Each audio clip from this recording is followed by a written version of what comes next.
اعوذ باللہ من الشیطان الرجیم بسم اللہ الرحمن الرحیم۔ حدیث نمبر 601 حضرت عبداللہ بن عمر رضی اللہ عنہما سے روایت ہے، انہوں نے فرمایا نبی صلی اللہ علیہ وسلم نے اپنی زندگی کے آخری ایام میں ہمیں عشاء کی نماز پڑھائی۔ سلام پھیرنے کے بعد نبی صلی اللہ علیہ وسلم کھڑے ہو گئے اور فرمایا تم اس رات کی اہمیت کو جانتے ہو؟ آج کی رات سے 100 برس بعد کوئی شخص جو اب زمین پر موجود ہے زندہ نہیں رہے گا۔ لوگ نبی صلی اللہ علیہ وسلم کے اس ارشاد گرامی کی وجہ سے پریشان ہونے لگے اور 100 برس کی وضاحت کرنے میں دوسری باتوں کی طرف خیال دوڑانا شروع کر دیا۔ حالانکہ نبی صلی اللہ علیہ وسلم کے اس فرمان جو آج روئے زمین پر زندہ ہیں ان میں سے کوئی بھی باقی نہیں رہے گا، اس سے آپ کی مراد یہ تھی کہ 100 برس تک یہ صدی ختم ہو جائے گی۔ فائدہ امام بخاری رحمہ اللہ کو اس حدیث سے صرف یہ مقصود ہے کہ علمی مذاکرات کو ثمر بعد العشاء کے تحت نہ سمجھا جائے، بلکہ ایسی مجالس کے انعقاد میں کوئی حرج نہیں، لیکن اس کا مطلب یہ بھی نہیں کہ دعوتی اجتماعات رات گئے تک جاری رہے۔ پوری رات بعض ارشاد کی مجالس میں لگا دینا کوئی خدمت دین نہیں۔ اس حدیث کے تحت حیات خضر کا مسئلہ بھی آتا ہے، چنانچہ اس سے ثابت ہوتا ہے کہ وہ اس دنیا سے رخصت ہو چکے ہیں۔ اس کے متعلق تفصیلی گفتگو آئندہ پر اٹھا رکھتے ہیں۔ وباللہ التوفیق۔ باب نمبر 41 اہل خانہ اور مہمانوں کے ساتھ عشاء کے بعد گفتگو کرنا۔ حدیث نمبر 602 حضرت عبد الرحمن بن ابو بکر رضی اللہ عنہما سے روایت ہے، انہوں نے فرمایا صحابہ صفا نادار لوگ تھے، نبی صلی اللہ علیہ وسلم نے ان کے متعلق فرمایا تھا جس کے پاس 2 آدمیوں کا کھانا ہے وہ تیسرا آدمی ساتھ لے جائے، اور اگر 4 کا ہو تو 5واں یا 6واں ان میں سے لے جائے۔ چنانچہ حضرت ابو بکر صدیق رضی اللہ عنہ اپنے ساتھ 3 آدمی لے کر گئے اور خود نبی صلی اللہ علیہ وسلم نے اپنے ہمراہ 10 آدمیوں کو لیا۔ حضرت عبد الرحمن رضی اللہ عنہ نے کہا کہ گھر میں اس وقت میں اور میرے والدین تھے۔ راوی کہتا ہے کہ مجھے یاد نہیں کہ آپ نے یہ کہا یا نہیں کہ گھر میں میری اہلیہ اور خادم بھی تھا جو میرے اور میرے والد گرامی کے گھر میں مشترکہ طور پر کام کرتا تھا۔ حضرت ابو بکر صدیق رضی اللہ عنہ نے نبی صلی اللہ علیہ وسلم کے ہاں رات کا کھانا کھا لیا اور تھوڑی دیر کے لیے وہاں ٹھہر گئے، پھر عشاء کی نماز پڑھ لی گئی۔ لوٹ کر پھر تھوڑی دیر ٹھہرے یہاں تک کہ نبی صلی اللہ علیہ وسلم نے رات کا کھانا تناول فرمایا۔ اس کے بعد آپ کافی رات گئے، اپنے گھر واپس آئے تو ان کی بیوی نے کہا تم اپنے مہمانوں یا مہمان کو چھوڑ کر کہاں اٹک گئے تھے؟ وہ بولے کیا تم نے انہیں کھانا نہیں کھلایا؟ انہوں نے بتایا کہ آپ کے آنے تک مہمانوں نے کھانا کھانے سے انکار کر دیا تھا، کھانا پیش کیا گیا لیکن وہ نہ مانے۔ عبد الرحمن کہتے ہیں میں تو مارے خوف کے کہیں چھپ گیا۔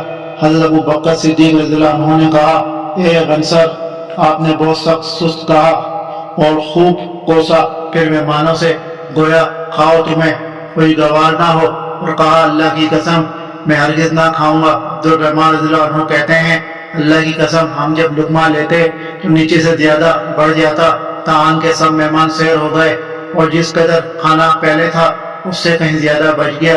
حضرت ابو بکر صدیق رضی اللہ عنہ نے جب کھانا دیکھا کہ وہ ویسے ہی بلکہ اس سے بھی زیادہ ہے تو انہوں نے اپنی اہلیہ سے فرمایا اے قبیلہ بنو فراس کی بہن یہ کیا ماجرا ہے؟ انہوں نے عرض کیا اے میری آنکھوں کی ٹھنڈک، یہ کھانا اس وقت پہلے سے 3 گنا ہے بلکہ اس سے بھی زیادہ۔ پھر اس میں سے حضرت ابو بکر صدیق رضی اللہ عنہ نے کچھ تناول فرمایا اور کہا ان کی یہ قسم شیطان ہی کی طرف سے تھی۔ پھر ایک لقمہ اس سے مزید کھایا اور باقی ایماندار کھانا نبی صلی اللہ علیہ وسلم کے پاس اٹھا کر لے گئے اور وہ صبح تک آپ کے پاس پڑا رہا۔ عبد الرحمن رضی اللہ عنہ نے کہا ہمارے اور ایک گروہ کے درمیان کچھ عہد تھا، اس کی مدت گزر چکی تھی تو ہم نے 12 آدمی علیحدہ کر دیے، ان میں سے ہر ایک کے ساتھ کچھ آدمی تھے، یہ تو اللہ ہی جانتا ہے کہ ہر شخص کے ساتھ کتنے آدمی تھے، ان سب نے اس میں سے کھایا۔ یا جیسے عبد الرحمن رضی اللہ عنہ نے کہا فائدہ دن کے اوقات میں کاروباری مصروفیات اور دیگر مشاغل کی وجہ سے انسان گھریلو ضروریات کے متعلق اہل خانہ سے تبادلہ خیالات اور باہمی مشاورت کے لیے فرصت نہیں پا سکتا، اس لیے رات کے وقت کھانے وغیرہ سے فراغت کے بعد بیوی بچوں سے بات چیت کرنے کی گنجائش رکھی گئی ہے۔ نیز مہمان کی آمد کا کوئی طے شدہ وقت نہیں ہوتا، وہ کسی بھی وقت حاضر ہو سکتا ہے۔ عشاء کے بعد اس کے ساتھ مذاکرات کی ضرورت پیش آ سکتی ہے، اس لیے شریعت نے ایسی ہنگامی ضروریات کا خیال رکھا ہے۔ 10 کتاب الاذان، اذان سے متعلق احکام و مسائل۔ باب نمبر 1 اذان کی ابتدا۔ ارشاد باری تعالیٰ ہے جب تم نماز کے لیے اذان دیتے ہو تو یہ لوگ اس کا مذاق اڑاتے اور اسے شغل بناتے ہیں۔ اس کی وجہ یہ ہے کہ وہ لوگ بیوقوف ہیں۔ حید اللہ عز و جل کا فرمان ہے جب جمعے کے دن نماز کی اذان دی جائے ذکر الہی کی طرف دوڑ کر رہو۔ حدیث نمبر 603 حضرت انس رضی اللہ عنہ سے روایت ہے، انہوں نے فرمایا نماز کے اعلان کے لیے لوگوں نے آگ اور ناقوس کا ذکر کیا۔ اس سلسلے میں انہوں نے یہود و نصارہ کا بھی تذکرہ کیا۔ حضرت بلال رضی اللہ عنہ کو حکم دیا گیا کہ وہ اذان کے کلمات 2 مرتبہ اور اقامت کے 1 مرتبہ کہیں۔ حدیث نمبر 604 حضرت ابن عمر رضی اللہ عنہما سے روایت ہے، فرماتے ہیں جب مسلمان مدینہ منورہ آئے تو نماز کے وقت کا اندازہ کر کے اس کے لیے جمع ہوا کرتے تھے، کیونکہ اس وقت نماز کے لیے باقاعدہ اذان کا اہتمام نہ تھا۔ ایک دن انہوں نے اس کے متعلق باہمی مشورہ کیا تو کسی نے کہا عیسائیوں کی طرح ایک ناقوس بنا لیا جائے، اور کچھ لوگوں نے کہا یہودیوں کے بغل کی طرح ایک نرسنگا رکھ لیا جائے، مگر حضرت عمر رضی اللہ عنہ نے فرمایا تم ایک آدمی کو کیوں نہیں بھیجتے جو نماز کی اطلاع دے؟ تو رسول اللہ صلی اللہ علیہ وآلہ وسلم نے فرمایا اے بلال اٹھو اور نماز کی اطلاع دو۔ فائدہ اس روایت سے پتہ چلتا ہے کہ اذان کی مشروعیت حضرت عمر رضی اللہ عنہ کے کہنے سے ہوئی، حالانکہ ایسا نہیں ہے۔ چنانچہ تفصیلی روایات سے پتہ چلتا ہے کہ مدینہ طیبہ آنے کے بعد نماز کے لیے جمع ہونے کے متعلق مسلمانوں کو حسب ذیل 3 مراحل سے گزرنا پڑا۔ نماز کے وقت کا اندازہ لگا کر مسجد میں جمع ہو جاتے اور نماز پڑھ لیتے۔ اس کا نقصان یہ ہوتا کہ کچھ لوگ پہلے آ جاتے، جبکہ ایسا کرنے سے ان کا کاروبار متاثر ہوتا، اور کچھ لوگ وقت کے بعد آتے، اس سے نماز میں تاخیر ہو جاتی۔ اس کے بعد باہمی مشورے سے طے پایا کہ کسی آدمی کو متعین کر دیا جائے جو بلند جگہ پر کھڑا ہو کر نماز کے وقت الصلاۃ جامعہ کے الفاظ سے نماز کے وقت کا اعلان کر دیا کرے۔ یہ تجویز حضرت عمر رضی اللہ عنہ کی تھی، جیسا کہ مذکورہ حدیث سے معلوم ہوتا ہے۔ چنانچہ اس پر شروع ہو گیا۔ آخرکار حضرت عبداللہ بن زید رضی اللہ عنہ کو خواب میں ایک شخص نے اذان کی تعلیم دی، تو انہوں نے اپنا خواب رسول اللہ صلی اللہ علیہ وآلہ وسلم سے بیان کیا۔ آپ نے فرمایا کہ یہ سچا خواب ہے۔ چنانچہ آپ کے حکم پر حضرت بلال رضی اللہ عنہ اذان دے رہے تھے، تو حضرت عمر رضی اللہ عنہ بھی چادر گھسیٹتے ہوئے گھر سے نکلے اور رسول اللہ صلی اللہ علیہ وآلہ وسلم کی خدمت میں حاضر ہو کر عرض کیا میں نے بھی اس طرح کا خواب دیکھا ہے۔ اس کے بعد اذان دینے کا سلسلہ شروع ہوا جو آج تک جاری ہے۔ باب نمبر 2 اذان میں 2 مرتبہ کلمات کہنا۔ حدیث نمبر 605 حضرت انس رضی اللہ عنہ سے روایت ہے، انہوں نے فرمایا حضرت بلال رضی اللہ عنہ کو یہ حکم دیا گیا تھا کہ اذان میں جفت 2 مرتبہ کلمات کہے اور تکبیر میں قد قامت الصلاۃ کے علاوہ دیگر کلمات تاک 1 مرتبہ کہے۔ حدیث نمبر 606 حضرت انس رضی اللہ عنہ سے روایت ہے، انہوں نے فرمایا جب مسلمان مدینہ طیبہ میں زیادہ ہو گئے تو مشورہ ہوا کہ کسی ایسی چیز کے ذریعے سے نماز کے وقت کا اعلان ہو جسے سب لوگ سمجھ لیں۔ کچھ لوگوں نے مشورہ دیا کہ آگ کا الاؤ روشن کر دیا جائے یا ناقوس کے ذریعے سے اعلان کر دیا جائے۔ آخرکار بلال رضی اللہ عنہ کو حکم دیا گیا کہ وہ اذان کے کلمات 2 مرتبہ اور اقامت کے کلمات 1 مرتبہ کہے۔ باب نمبر 3 قد قامت الصلاۃ کے علاوہ اقامت کے الفاظ 1 مرتبہ کہنا۔ حدیث نمبر 607 حضرت انس رضی اللہ عنہ سے روایت ہے، انہوں نے فرمایا حضرت بلال رضی اللہ عنہ کو حکم دیا گیا کہ وہ اذان کے کلمات جفت اور اقامت کے کلمات تاک 1 مرتبہ کہیں۔ راوی حدیث اسماعیل کہتے ہیں میں نے اپنے شیخ ایوب سے اس کا ذکر کیا تو انہوں نے فرمایا ہاں اقامت کے کلمات تاک ہونے چاہیے سوائے قد قامت الصلاۃ کے کہ انہیں 2 مرتبہ کہا جائے۔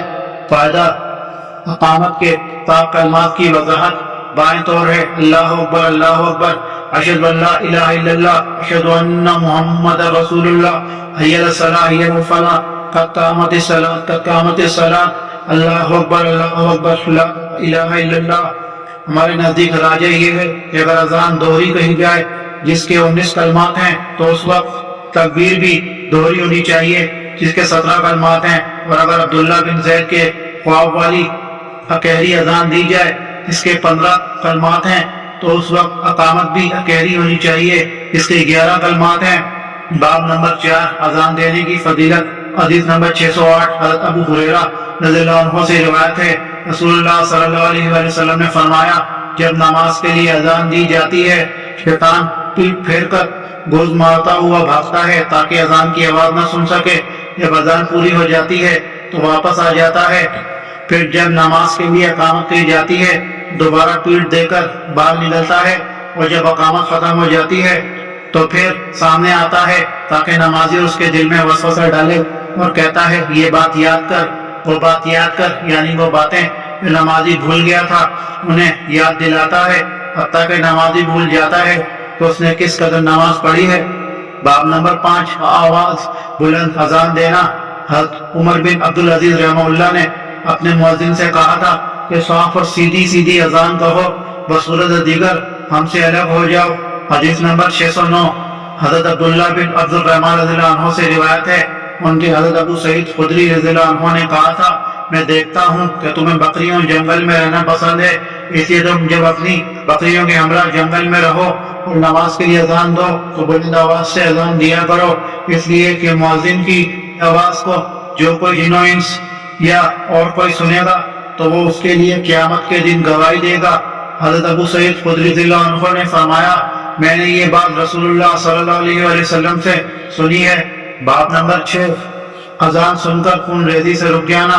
حدیث نمبر 610، حضرت انس رضی اللہ عنہ سے روایت ہے، نبی صلی اللہ علیہ وآلہ وسلم سے بیان کرتے ہیں کہ آپ جب بھی ہمارے ساتھ کسی قوم پر چڑھائی کرتے تو اس وقت تک حملہ نہ کرتے جب تک صبح نہ ہو جاتی، اور آپ انتظار فرماتے، اگر اذان سن لیتے تو حملے کا ارادہ ترک کر دیتے، اور اگر اذان نہ سنتے تو ان پر غارت گری کرتے۔ چنانچہ ہم لوگ خیبر کی لڑائی کے لیے نکلے تو ہم رات کو ان کے ہاں پہنچے، جب صبح ہوئی اور نبی صلی اللہ علیہ وآلہ وسلم نے اذان نہ سنی تو آپ سوار ہوئے، میں بھی حضرت ابو طلحہ رضی اللہ عنہ کے پیچھے سوار ہو گیا، میرا پاؤں نبی صلی اللہ علیہ وآلہ وسلم کے قدم مبارک سے چھو رہا تھا۔ حضرت انس رضی اللہ عنہ نے فرمایا خیبر کے لوگ اپنے ٹوکرے اور دیگر آلات زراعت لے کر کام کاج کے لیے باہر نکلے، جب انہوں نے نبی صلی اللہ علیہ وآلہ وسلم کو دیکھا تو کہنے لگے کہ محمد، اللہ کی قسم محمد صلی اللہ علیہ وآلہ وسلم پوری فوج کے ساتھ آ گئے۔